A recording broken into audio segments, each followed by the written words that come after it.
Martino. Le parrain de l'actualité.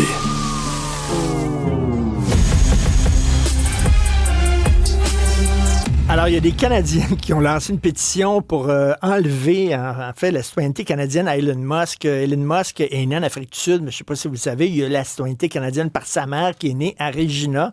Et là, ben, la pétition demande, je vais vous lire un peu le texte de la pétition, étant donné que Elon Musk s'est engagé dans des activités qui vont à l'encontre des intérêts nationaux du Canada, étant donné qu'il utilise son pouvoir et sa richesse pour influencer nos élections ici, étant donné que c'est un membre d'un gouvernement étranger qui essaie d'effacer la souveraineté canadienne, nous devons retirer la nationalité canadienne à Elon Musk. Il y a 203 000 personnes qui ont signé cette pétition-là, donc 37 000 Québécois.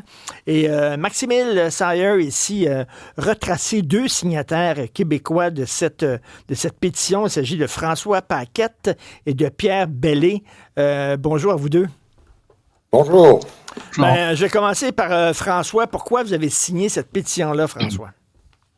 En fait, c'est simple. Les prises de position de M. Musk, ils vont à l'encontre du Canada. Moi, je suis souverainiste à la base, mais c'est quand je paye quand même des taxes au Canada dans le moment. Puis, je pense que de respecter les États de droit puis les frontières, ça fait partie de tout ce qui est l'État de droit. Puis le monsieur, ben, comme il côtoie un gars qui veut nous annexer, ben, je pense que c'est un genre de traite à la nation, là. Puis on devrait y enlever tout simplement la citoyenneté si ce gars-là met notre pays en danger. Puis c'est un gars qui a tellement de pouvoir, juste par son réseau de satellites Starlink, s'il nous exclut de ça, comme il a menacé de le faire pour l'Ukraine. Il y a bien des GPS qui fonctionneront plus, des applications informatiques qui fonctionneront plus. Cube Radio va peut-être avoir certains problèmes. Fait que je pense que c'est de lui lancer un message. Je suis conscient que la pétition, c'est pas une décisif, mais ça lance quand même un message. Puis en période Pierre électorale. Bellé, c'est comme dire Ouais. à ce gars-là, si vous aimez pas le Canada tant que ça, écoutez, on va vous aider, on va vous retirer votre nationalité, ça va vous faire du bien. C'est un peu ça. Oui, c'est un peu l'action que j'ai fait en signant cette pétition-là. C'est un petit geste que j'ai fait, dans le fond, pour témoigner un peu mon mécontentement envers cette personne-là. C'est drôle, avant, j'avais pas cette opinion-là de ce monsieur. Je l'admirais quasiment avec la technologie qu'il développait, les voitures électriques, ce qu'il envoie dans l'espace. Je m'attendais vraiment pas à ça, qui se conduisent de cette manière. Je suis bien content de pas avoir de Tesla. J'aurais aimé ça d'en avoir une. Finalement, j'en achèterai pas. Après Mais, ça, je considère que de signer cette pétition, c'était un petit geste. De rien faire n'était pas une option. Fait que c'est un geste que j'ai fait avec plaisir.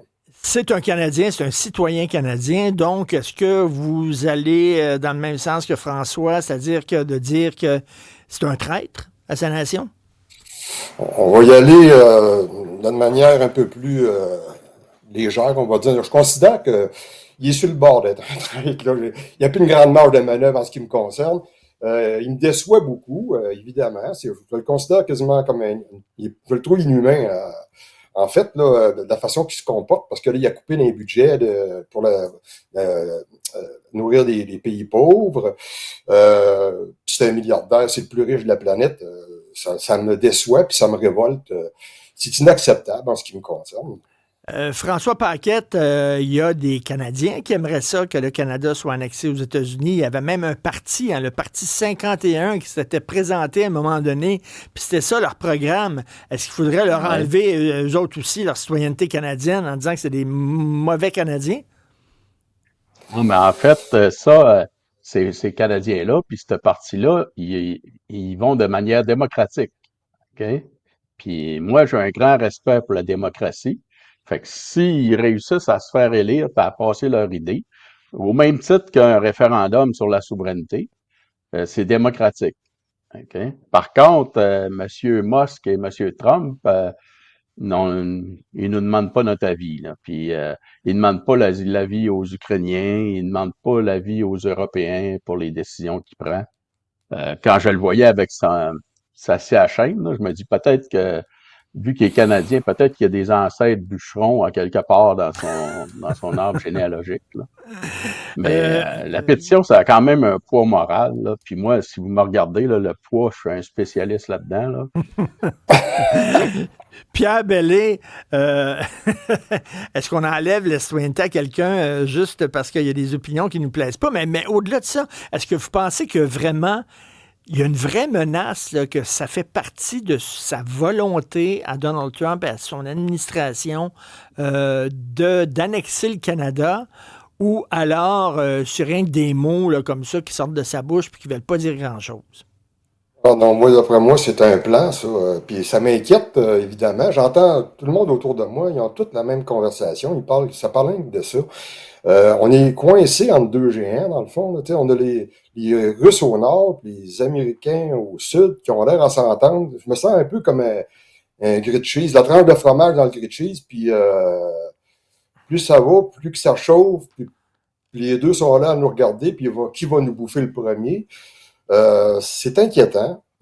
J'aime pas ça. Je m'attendais jamais à ça. J'aurais jamais pensé qu'on serait là à discuter de ce sujet-là un mois après l'élection de Donald Trump. Euh, c'est quasiment de la science-fiction, là. Quelqu'un m'aurait dit ça là, 2 ou 3 mois, j'aurais dit, voyons donc, c'est impossible. Là, finalement, on est confronté à ça. C'est très inquiétant. Moi, j'aime pas ça. J'aime pas l'ambiance qui règne présentement. C'est quasiment. Des fois, je me dirais à choisir entre la pandémie et avec ce qui se passe, je pense que je choisirais la pandémie. La Est-ce pandémie, tu que, peux en guérir, là, mais là, ça va prendre 4 ans avant de guérir de ça. Là. On n'est pas rendu là, on va dire. selon un sondage léger, il y a 27 des répondants qui croient que les États-Unis sont un pays ennemi. Est-ce que c'est ce que vous pensez présentement, que c'est un ennemi du Canada et du Québec, les États-Unis? Et moi, Ils ne je fais se comportent pas confiance, comme un ennemi. Ah oui, je fais allez-y. confiance un peu au peuple américain quand même, là, parce qu'on voit déjà des sondages sur CNN, entre autres, que certains commencent à trouver qu'il va un peu fort. Par contre, c'est certain que on est pris entre deux feux, hein. Puis moi, j'ai une amie qui vient de la Roumanie. Puis elle a vécu l'époque Ceausescu, elle a Hmm. vécu la Révolution, puis maintenant, elle est établie à Montréal depuis plusieurs années, là, puis elle travaille. Mais elle, elle a une peur bleue de Trump puis de Poutine, les deux. Puis ça fait des années qu'elle nous dit que ces deux-là ensemble sont dangereux. Puis je riais de ça, mais plus ça va, plus que je commence à me poser des questions. C'est sûr que c'est inquiétant, hein. Puis le problème, c'est que le monsieur, il enlève, comme là, il a enlevé le chef d'état-major, puis personne ne réagit aux États-Unis, là. Tout le monde a peur, là. Là, il y a M. Rubio qui a réagi un peu, là, mais tout le monde a peur de lui, puis c'est dangereux, ça, cette attitude-là. Et votre amie Les... roumaine, ben, ça lui rappelle ce qu'elle a vécu un peu là, Ah avec, oui, ah oui, en c'est Roumanie sous vraiment la l'époque. panique, là. Et Monsieur Paquette, vous avez dit tantôt que vous étiez souverainiste. Monsieur Bellé, je ne le sais pas, mais vous ne trouvez pas qu'il y a une hypocrisie de la part des Canadiens qui disent il faut respecter notre souveraineté, on ne veut pas se fondre dans le grand tout américain. Mais eux autres, est-ce qu'ils respectent notre souveraineté du Québec? Puis ils voudraient qu'on se fonde dans le grand tout canadien. Quand même, là, ils parlent des deux côtés de la bouche, un peu les Canadiens, là. Moi, je suis Monsieur, Mais dans le souverainiste. fond, Monsieur Bellé, on va commencer par vous. Moi, je suis souverainiste en OK. passant. Par contre, je considère que présentement, il faut absolument qu'on se tienne ensemble pour régler le problème des Américains qui semblent être une menace, là, avec tout ce qu'on entend. Euh, Puis après ça, on réglera nos problèmes de famille. Là, tu sais, là, présentement, là, on est confronté à une situation très dangereuse. Ça m'inquiète. Fait qu'on va se tenir entre Canadiens. C'est quand même ce qu'il y a de plus proche de nous autres. Là. On n'est pas des Américains. Donc, nos concitoyens canadiens, il faut qu'on soit ensemble. On affronte la menace qu'on n'attendait pas. Et après ça, on réglera nos problèmes de famille. C'est comme ça que je vois ça. François, les Canadiens disent respecter notre souveraineté, mais on peut pas dire qu'ils respectent énormément la souveraineté québécoise. Vous en pensez quoi? moi,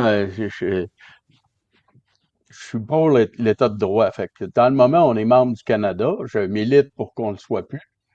Mais il faut que ça se fasse de façon démocratique.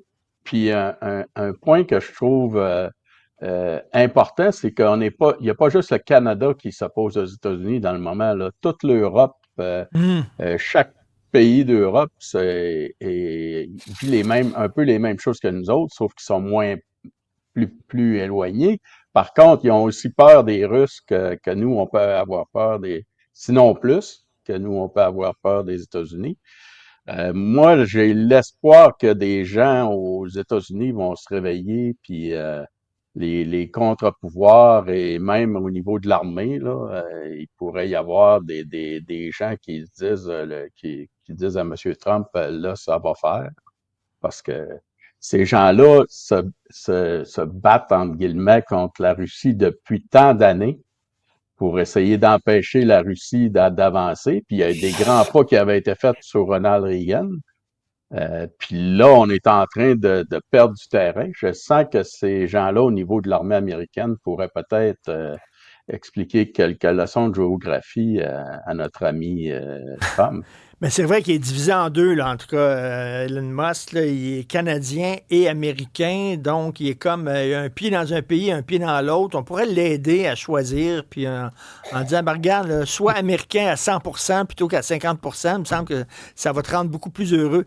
François Paquette, merci. Pierre Bellé, merci beaucoup. Alors donc, c'est 203 000 signatures, dont 37 000 au Québec. Merci. Merci, bonne soirée. Bonsoir.